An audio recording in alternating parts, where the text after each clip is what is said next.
Hello and welcome to this live coverage of Alieu Kosiah's trial. This is a special report on today's proceedings at the Federal Criminal Court here in Bellinzona, Switzerland. My name is Anthony Stevens. Today, Kosiah's lawyer did continue his pleadings before the court, and he did continue talking about apparent contradictions in the testimonies of the witnesses who testified against his client. He's also talked about the fact that he said that those witnesses did provide what he called adequate, inconsistent testimonies to the court, and he asked the court not to convict his client of all of the charges. He said his client deserves to be acquitted. Crucially today, before he could close his pleadings before the court, he did talk about damages he thinks his client deserves. He said his client has been in pre-trial detention for long. His client deserves damages for economic loss he suffered, for pain and suffering. So if you sum all of that up, it does come to a little over 1.3 million United States dollars. He also did ask for payment for that he says he deserves because he's been pleading for Kosiah throughout this trial. He deserves 300 Swiss francs per hour. That's why he's asking that he be given. That is, again, within the discretion of the court to decide out of the demands he's made. But crucially, he said that his client should be acquitted because all of the charges against his client do not have facts. He even talked about at some point in time where he said one of the witnesses did try to mislead the prosecutor about statements he had made to the prosecutor and the one he made in court. Kosiah lawyer, as you may be aware, we've been reporting throughout the trial, has made some claims against Civitas Maxima. It's the same claim that Kosiah has made against Civitas Maxima. Civitas Maxima is a Swiss-based organization. It has collaborated with its Liberian partner, the Global Justice and Research Project, to help document those Kosiah's alleged claims, Kosiah's alleged atrocities to the Liberian Civil War. But Kosiah has repeatedly said that he's innocent and that Civitas Maxima and Global Justice and Research Project fabricated the stories just against him for their own benefits. And Kosiah's lawyer did make a same claim when we reported the story to you a few days ago. We can now welcome in our studio here, our makeshift studio, Mr. Alain Werner. He's the director of Civitas Maxima. Alain, welcome. Thank you. Great pleasure to be here. How do you find this trial going on so far? Well, listen, it's a very, very big relief. We are half a day close to the end, so normally tomorrow it will be the end of the proceedings after 4 weeks started in December last year. So I think everybody is very, very happy that this has gone so far. There were so many uncertainties on this trial, but we are almost there with defense witnesses, prosecution witnesses, everybody's pleadings, and normally tomorrow we hope we will see, but possibly the judge will indicate when they will render the judgment, the verdict. So we hope that tomorrow we will have a date and all of us will come back for the verdict. Okay, we will be joined very shortly by James Giahyue of New Narratives, the editor-in-chief. Will join us very shortly with this interview with Alain. But let's start by giving your impression of how you've seen the trial procedure so far. Yeah, I think it was the first thing which needs to be said, and I think it's very important for Liberia, is that it has been a fair trial. So remember, in December there has been entire week of Alieu Kosiah explaining his side of the story, talking about his defense, and then we started this year with the plaintiffs, so our clients who came for over a week, and then Kosiah's defense. 2 of them by video linked, 5 of them flew from Liberia, defense witnesses, to come here. So I think what needs to be said is that it has been a fair trial. It has been a dramatic trial in a way because it's a bit black and white. Kosiah denies everything, including that Yulimo did most of the crimes. Obviously, our clients have a completely different side of the story. So, I mean, it could not be half. There will be, in a way, for the judge to decide who they believe and who they do not believe. But I think, again, it has been complicated, difficult circumstances, but a fair trial. We are almost at the end. and then there will be a result. And as you both know, we all know, this will be history for Liberia. First time a criminal court will render a judgment against a Liberian accused of any war crime during the Liberian Civil War. So this is history. What is the interest of Civitas in all these trials? Yeah, it's a very good question, and this has been, as you have said, a center of the defense case. So since 2012, with Hassan Biliti and the Global Justice Research Project, we have been documenting the crimes, war crimes in Liberia, and because, as you both know, there is no possibility to have a war crime court yet in Liberia, then victims have been looking for justice outside. It happened twice in the United States. As you know, a trial is ongoing in Finland with hearings in Monrovia. We have now the Swiss trial. There will be, we believe, possibly a case in France, a case as well at some point in Belgium. So this has been the story of this quest of justice for the Liberian victims.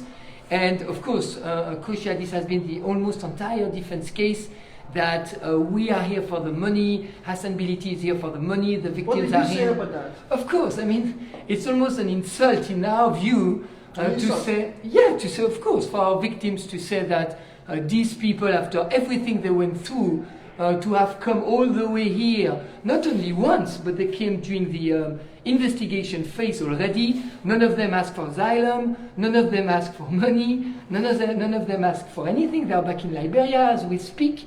So of course we believe that it's an insult to say that they are looking for, I still don't understand exactly which motives, but this will be up to the judges to decide. You said none of your clients have asked for money, but the other day they were asking for 8,000 Swiss francs. How do you explain that? Absolutely, this is a very good question. So actually our clients themselves didn't ask for that money. We, as their lawyers, asked for that money because this is as we have to do under Swiss law, and we believe that this was really a minimum amount. Now this has to be said, and I think last night one of my colleagues, Raphael Jacob, explained that, but it has to be said very clearly. We do not believe, and our clients know that they will see any of that money. Reason is that even if there was a guilty verdict, the only one who could pay that amount would be Alieu Kosiah, not the Swiss government.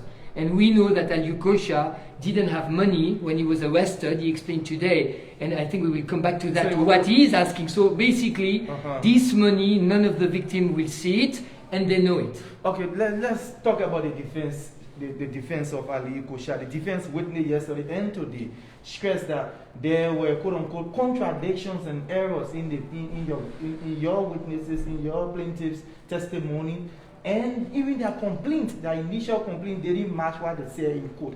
How do you explain that? Exactly. So over almost 12 hours yesterday and today, it was basically a list of contradictions.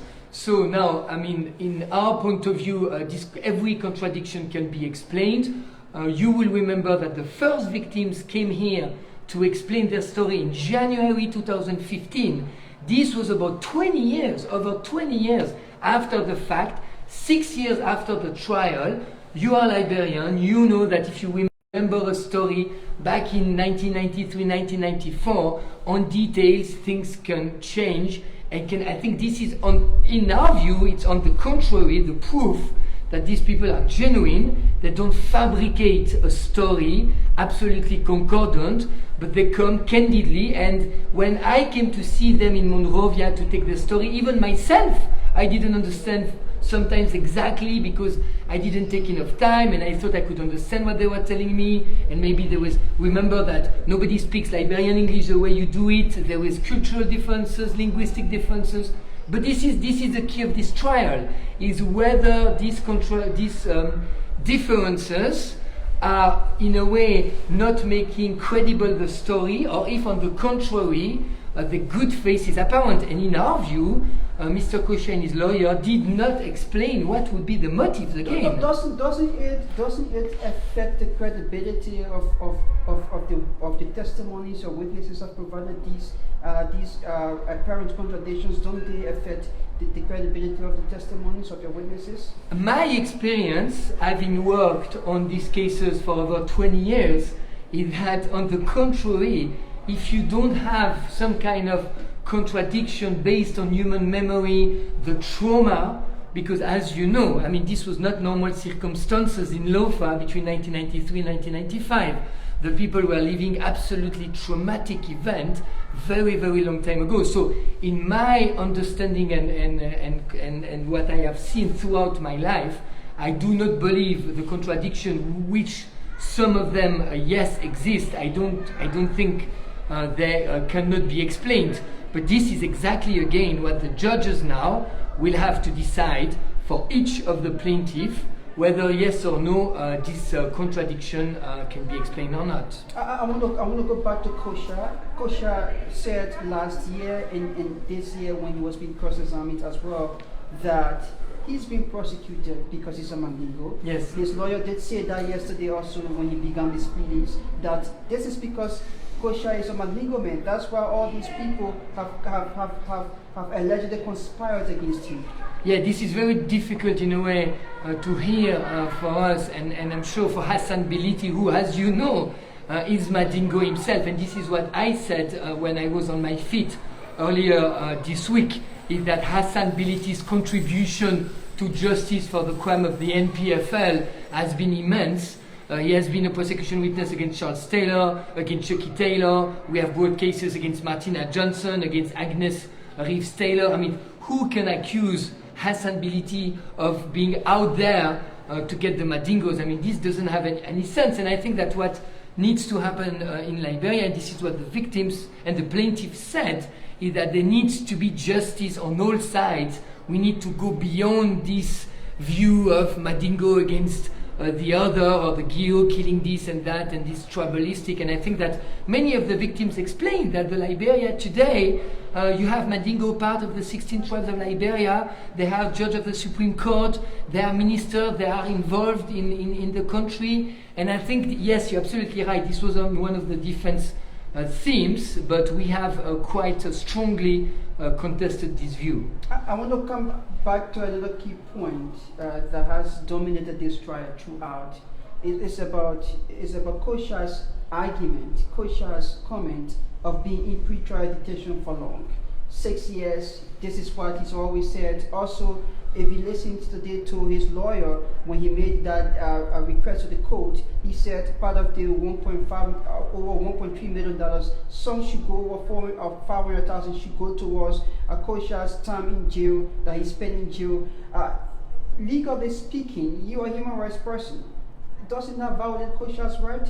Yeah, well, first you're right that today Kosiah's lawyer asked for over 1.3 million Swiss francs, which is the same in US dollars, and you're right, $500,000 about for economical for all the years. I think he said 50,000 per year for the 6 year, plus he said that he thinks he's going to be acquitted, Kosiah's lawyer, so he said that he will take 2 or 3 years to find a job because of the reputation damage, so he added that $500,000, and then you write 800 or 900 on reputation. Now, here, it has to be said that 6 years and a half is a very, very long time for pretrial detention, but the fact is that it was regulated by law. So regularly, Kosiah was brought in front of the judge, which was different judge than those judges. So it's a specific judge in Switzerland, according to our law, who is checking specifically that if yes or no the pretrial is too much or not too much. And Kosiah had the right regularly to ask for the judge to look into this matter. Now, because the crimes he was accused of is that serious, and you heard earlier that week the prosecutor asking for 20 years of jail for Alieu Kosiah. So this is the reason why he has been in pretrial detention so long, is because the judge knew that the maximum possible penalty the prosecutor could ask was very serious. And if he had been only 10 years or 6 years, the maximum, then he obviously would not have stayed that long. But I think it was a concern, and you're right, we are human rights lawyers, you're absolutely right to say that. It was a concern for everybody, including the judges, who has done everything they could, even with this pandemic. You have seen nobody in the trial except the lawyers you, the journalists, no public, everybody with the mask. I mean, it was very, very strange circumstances. We have wished to have a very much more public trial. It was not possible, but I think there was a pressure because precisely of the fact that Kosiah has been in jail for over 6 years. Yeah, and COVID-19 took a lot of that over a year or so. I want to come to one point you made earlier. You said that you think he will be convicted. Kosiah's lawyer thinks he wouldn't be convicted. Kosiah's lawyer is confident that his client will not be convicted. Kosiah personally thinks through his lawyer that he will not be convicted. What makes you think he will be convicted? Well, I think this is what is very important in that whole process. This is fair trial. Obviously, I am the lawyer for of the plaintiff. So we believe what our clients are telling us, the plaintiffs are telling us. We believe that Kosiah, for example, murdered 7 people, including the brother of one of my clients, in front of him, and through his soldiers, with basically hammering their head with a pound to kill them. So, we believe what they are telling us, otherwise we would not be here. And as a result, I think that I hope that we convinced the judges that Kosiah is guilty. I think is natural, and his defense was very vigorous. And as we said, they plead for 12 hours on their feet to convince the judges. But this is fair trial. This is what the law looks. And I think this is great, and it's a great example. And obviously, our hope is that this will give some example in Liberia for people who want to advocate for a war crime court. To use what has happened in Switzerland and say, well, that can be a model. And just before we leave you, you have been pushing for justice for Liberians back home. We have been hearing that the Liberian National Bar Association has been working to draft a bill to establish a war crimes code. Over 50 representatives have signed a resolution for the code. Is there any other move that you're making to ensure that there can be pressure for all this to happen? Yes, I think we have to be modest, and I think the Liberians know what is needed in their country. I'm a Swiss with a very heavy French accent when I talk to you. Obviously, I'm not Liberian, as you understand. I think it would be very in a way obnoxious for me to tell you what you need in your country. Everything we can do here is what we're trying to do with our Liberian partner of GGRP, is to set some examples outside Liberia so far that, as you say, Liberian lawmaker, the Bar Association, can use in order for them to make the point. But I think it's not my role to tell Liberian what to do, but we hope that multiplication of cases outside Liberia will help, people who want justice in Liberia to have a good case to make with their politicians for justice. And in a way, 2003, soon, it's 20 years after the war. So I think in a way it has to happen at some point, because otherwise the victims will not be there anymore, and it will be just up for history. It's good we have you. Alain Werner has accused you and her ability of profiteering from all this. It's important that you speak to this, because we may not have the chance to talk to you anytime soon, but you read before our audience. Can you speak to that? I don't want to come into a personal argument. What can I just say? That obviously from outside we are non-for-profit. We are not making any gain on any kind of thing about any of this justice effort. We are trying to take that with a lot of we are careful the way we say things and what we do things. And again, we are in our role, which is looking for justice. So any accusation about the fact that we do that for money, or we do that for political gain, I think none of that is true. And I hope that just looking at our work, you can see that this is not true. And I think that the main thing are this effort of the justice and this quest of justice. And I'm a bit sad when there are these kind of claims and arguments, because I think it's just a distraction for what is important, and this is the quest of justice for this Liberian victim. As my colleague last night said, we are very impressed by this victim who had a massive courage to come all the way here twice and claim for justice. They are anxious about the security back home, they are anxious about many things, but they really wanted justice. And I think this is what should motivate all of us. Another thing you want to say? No, I want to thank both of you, because I think the Liberian journalists have been setting a great example here by your professionalism. Coming in December, you coming back as well, and I think this is fantastic that you have been able to every day to convey to Liberia what has been happening here. And frankly, I think if we were just among ourselves here, Swiss lawyers, talking about this case, it would be a disaster, because this case is very important for Liberia, and thanks to both of you, I think the Liberian public will have, your questions were tough, always tough, and I think your reporting has been unbiased. Including when we had, issues on our side. I think this is what due process and fair trial looks like, and we are very, very happy you are there. Thank you very much. Thank you. Thank you. It was of Alain Werner. He's the director of Civitas Maximan. We've also been having James Harden Giahyue in this interview with Alain.